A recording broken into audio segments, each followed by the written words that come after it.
ओम दुम दुर्गाय नमः। आषाढ़ गुप्त नवरात्रि का आज है 5वां दिन और गुप्त नवरात्रि के 5वें दिन माँ स्कंद माता की पूजा की जाती है। इसके साथ ही 10 महाविद्याओं में से छिन्नमस्ता माता की आराधना आज की जाती है। तो आज की वीडियो में आप जानेंगे नवरात्रि के 5वें दिन किस प्रकार से माँ छिन्नमस्ता की आराधना की जाती है, किस प्रकार से माता स्कंद माता की पूजा की जाती है। और आज की वीडियो में आप सुनेंगे माता छिन्नमस्ता की कथा और माँ स्कंद माता की कथा। तो वीडियो को अंत तक ज़रूर देखिएगा और दोनों कथाएं माता रानी की अवश्य सुनें। माता छिन्नमस्ता की कृपा से व्यक्ति के समस्त दुखों का नाश हो जाता है। इन्हें छिन्नमस्तिका एवं चिंतापूर्ण के नाम से भी जाना जाता है। माता को चिंतापूर्ण इसलिए भी कहा जाता है क्योंकि यह भक्तों की चिंताओं को हर लेती हैं। देवी के इस रूप की व्याख्या अनेक धर्म ग्रंथों में उल्लेखित है। माता छिन्नमस्ता के एक हाथ में अपना कटा हुआ शीश है तथा दूसरे हाथ में अपने कटार के साथ प्रस्तुत हैं। छिन्नमस्तिका का अर्थ है छिन्न मस्तिष्क वाले, अर्थात जिसका शीश ना हो। देवी अत्यंत महिमाकारी हैं और वह सदैव अपने भक्तों की रक्षा करती हैं तथा उन्हें किसी भी प्रकार का कष्ट नहीं होने देती। देवी को त्याग एवं शक्ति की देवी माना जाता है। पौराणिक कथाओं के अनुसार उन्होंने अपनी सखियों की भूख मिटाने के लिए अपने सुखों का त्याग करके उनकी कामना की पूर्ति की थी। उन्होंने अपनी सखियों जया और विजया को अपना शीश काटकर रक्तपान कराया था और उनके रक्त का सेवन करके उनकी सखियों का पेट भर गया था, जिसके पश्चात वह सदैव के लिए देवी की कृपा से परिपूर्ण हो गई। देवी के इस उदार भाव को एक माता के रूप में अपने बालक के लिए अपने सुख सुविधाओं के त्याग के स्वरूप में भी देखा जाता है। इनके माध्यम से समस्त संसार को यह शिक्षा प्रदान की गई। जब एक माँ के रूप में साक्षात देवी के समक्ष भी अपने बच्चों के सुखों का चुनाव का चयन होता है, तब भी देवी स्वयं के सुखों से पहले अपने बालकों के विषय में ही विचारती हैं तथा उनके हित की चेष्टा करती हैं। जिस प्रकार एक साधारण माँ अपने बालक को विपत्ति के समय अकेला नहीं छोड़ती, उसी प्रकार जब देवी के बालक अर्थात उनके भक्तों पर कष्ट आता है, विपदाओं का संकट आन पड़ता है, तो वह स्वयं अपने बालकों की रक्षा करती हैं। परेशानी चाहे कितनी ही बड़ी ही क्यों ना हो, हमें देवी पर भरोसा करना चाहिए। माता रानी पर हमेशा भरोसा रखना चाहिए। वह सदैव अपनी माया से श्रद्धालुओं के सभी कष्टों का निवारण करके उन्हें सुखमय जीवन प्रदान करती हैं। देवी की आराधना से शत्रुओं का विनाश होता है और भक्तों के घर में सुख, शांति और समृद्धि का वास होता है। परिवर्तनशील जगत के अधिपति और उसकी शक्ति ही छिन्नमस्ता है। विश्व के वृद्धि रास तो सदैव होती रहती हैं। जब राशि की मात्रा कम और विकास की मात्रा अधिक होती है, तब भुवनेश्वरी का प्रकट होता है। इसके विपरीत जब निर्गम अधिक हो और आगम कम होता है, तब छिन्नमस्ता का प्राधान्य होता है। भगवती छिन्नमस्तिका का स्वरूप अत्यंत ही गोपनीय है। इसे कोई अधिकारी साधक ही जान सकता है। इनके प्रादुर्भाव की कथा कुछ इस प्रकार से है। एक बार भगवती भवानी अपनी सहचरी जया और विजया के साथ मंदाकिनी नदी में स्नान करने के लिए गईं। स्नान उपरांत क्षुधाग्नि से पीड़ित होकर वे कृष्ण वर्ण की हो गईं, अर्थात भूख से उनका रंग सांवला हो गया।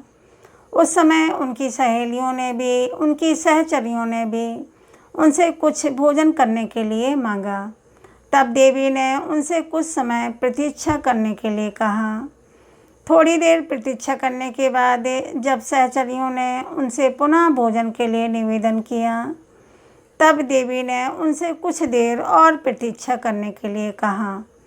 इस पर सहचरियों ने देवी से विनम्र वचन में कहा कि माँ तो अपने बच्चों की भूख लगने पर उन्हें अविलंब ही भोजन प्रदान करती हैं, फिर आप हमारी उपेक्षा क्यों कर रही हैं।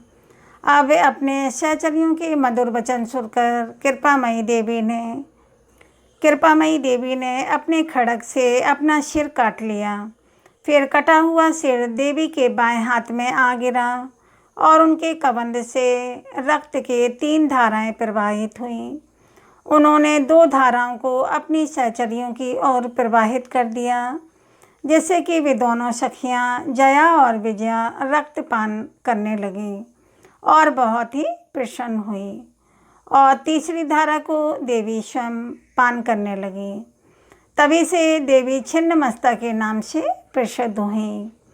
फिर जब यह बात देवताओं को पता चली तो सभी देवताओं के बीच में कोहराम मच गया।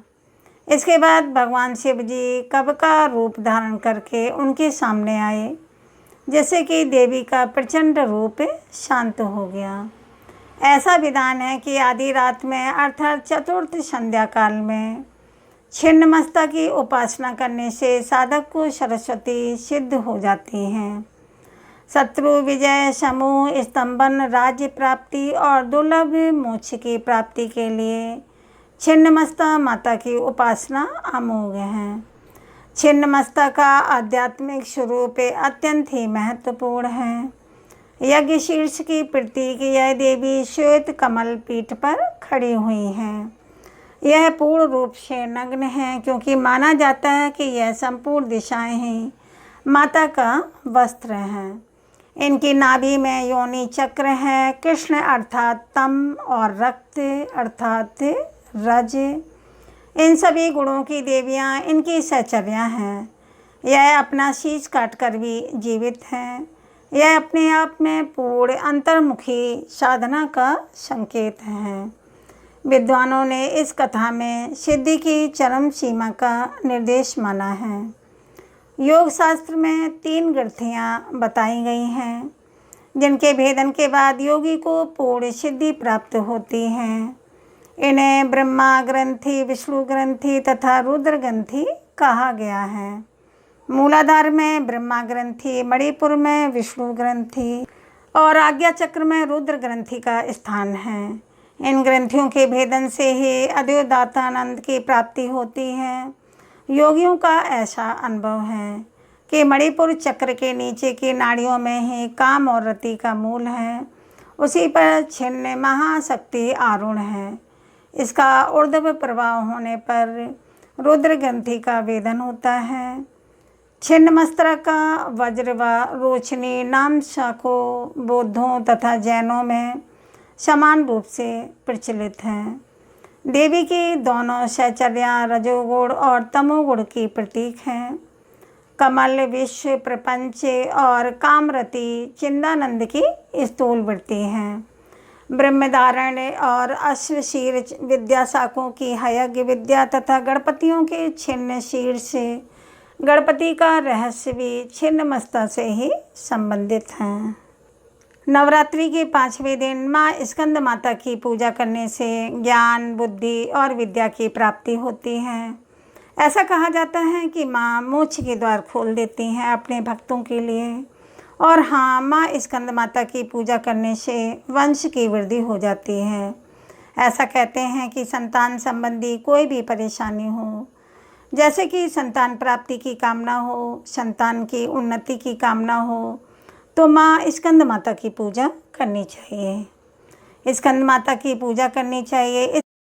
इससे आपको बहुत लाभ होता है।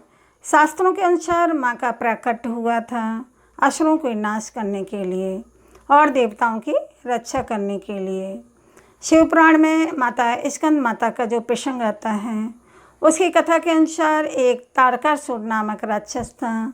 उसने अपनी घोर तपस्या से ब्रह्मा जी को प्रसन्न कर लिया और जब ब्रह्मा जी प्रसन्न हुए तो उन्होंने तारकासुर से कहा, वरदान मांगो। तारकासुर ने वरदान मांगा, मुझे अमर कर दो। तब ब्रह्मा जी ने कहा, ऐसा तो संभव नहीं है, क्योंकि जन्म लेने के वाले प्रत्येक प्राणी को एक दिन मरना ही पड़ता है। हर किसी का अंत निश्चित है।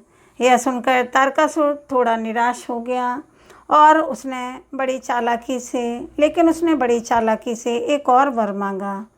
और इस बार उसने मांगा कि उसकी मृत्यु भगवान शिव जी के पुत्र के हाथों से ही हो, क्योंकि उसने सोचा कि महादेव जी तो गृहस्थ जीवन अपनाने से रहे, ना उनका विवाह होगा, ना उनके पुत्र होगा और ना ही मेरा वध होगा। इस प्रकार से मैं हमेशा के लिए अमर हो जाऊंगा।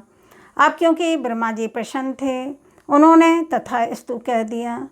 जैसे ही तारकासुर को अमरता का वरदान मिला, उसने धरती और स्वर्गलोक पर हिंसा करना शुरू कर दिया और अब उसके अत्याचारों से तीनों लोकों में सभी परेशान हो गए। फिर एक दिन सभी देवी देवता ब्रह्मा जी के पास गए और उन्होंने अपनी सारी कथा ब्रह्मा जी से कह सुनाई। ब्रह्मा जी सभी देवी देवताओं को लेकर शिव जी के पास गए और भोलेनाथ को तारकासुर के अत्याचारों से अवगत कराया। और देवताओं ने भी अपनी सारी परेशानी भगवान भोलेनाथ से कही। तब भगवान भोलेनाथ ने माता पार्वती से विवाह किया और इसके बाद भगवान शिव जी और माता पार्वती के पुत्र हुआ, जिसका नाम रखा गया स्कंद। स्कंद अर्थात कार्तिकेय भगवान।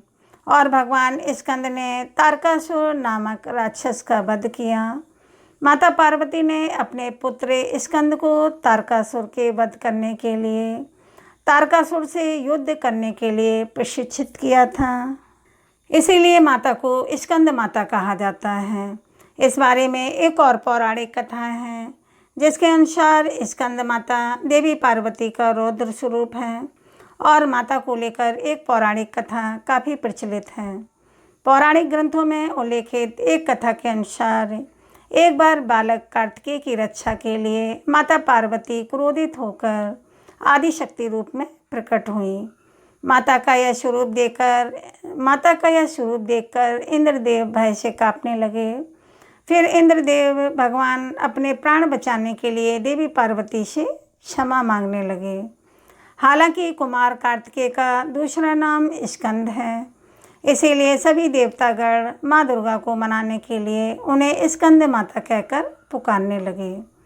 तभी से माता रानी के इस पांचवें स्वरूप को स्कंद माता कहा जाने लगा।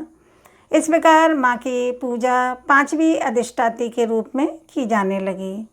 माता अपने पुत्र स्कंद को बहुत प्रेम करती हैं और इसीलिए ऐसा कहा जाता है कि जो भी भक्त माँ की आराधना करते हैं, मातृ स्वरूप में माँ अपने भक्तों को अपने पुत्र के समान ही स्नेह करती हैं।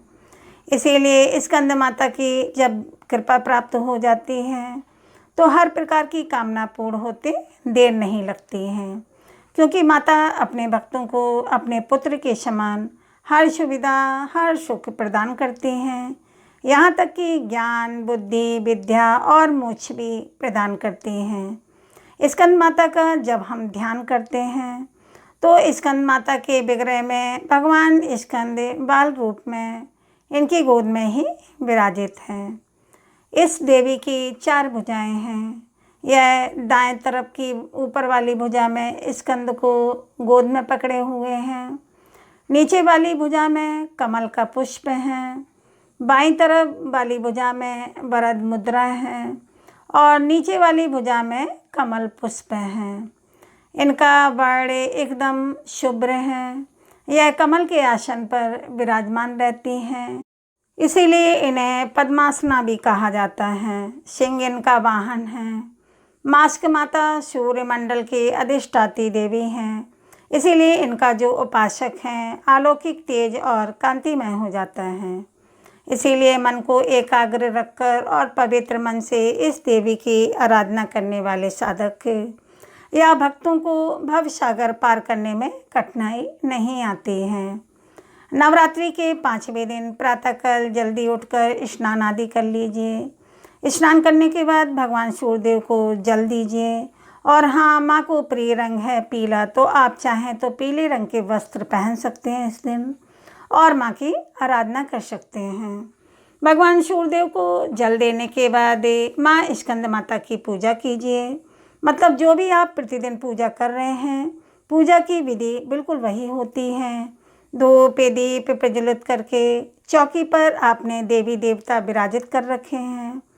कलश देवता भगवान गणपति और माँ जगदम्बा, माँ भगवती जगदम्बा। इसके अलावा अगर आपके पास षोडश मंत्रिका, नवग्रह मंडली, ये सभी चीज़ें स्थापित कर रखी हैं, जवारे बो रखे हैं, अखंड दीप प्रज्वलित कर रखा है, तो इन सभी देवी देवताओं को धूप दीप प्रज्वलित करके पूजन कर लीजिए। और इसी प्रकार से माँ दुर्गा के 5वें स्वरूप माँ स्कंद माता की भी पूजा कर लीजिए। माता रानी को केले का भोग लगा सकते हैं, कोई भी ऋतु फल उसका भी भोग लगा सकते हैं। आप चाहें तो माँ को खीर में केसर मिलाकर, मतलब केसर वाली खीर बनाकर भी अर्पित कर सकते हैं, या दूध और केसर से बनी हुई मिठाइयाँ भी अर्पित कर सकते हैं। या फिर थोड़ा सा गाय का दूध ले लीजिए, मतलब कच्चा दूध, उसमें शक्कर डालकर और उसमें केसर डालकर श्रद्धा भाव से भोग सहित अर्पित कर सकते हैं। माता को, स्कंद माता को पीले रंग के पुष्प बहुत ही प्रिय हैं, तो गेंदे का पुष्प आप अर्पित कर सकते हैं माता रानी को। इसके अलावा गुड़हल और गुलाब के फूल भी माँ को अर्पित कर सकते हैं। अपनी इच्छा के अनुसार, अपनी सुविधा के अनुसार माता रानी को भोग अर्पित कर सकते हैं। उम्मीद है आज की कथा आपको पसंद आई होगी।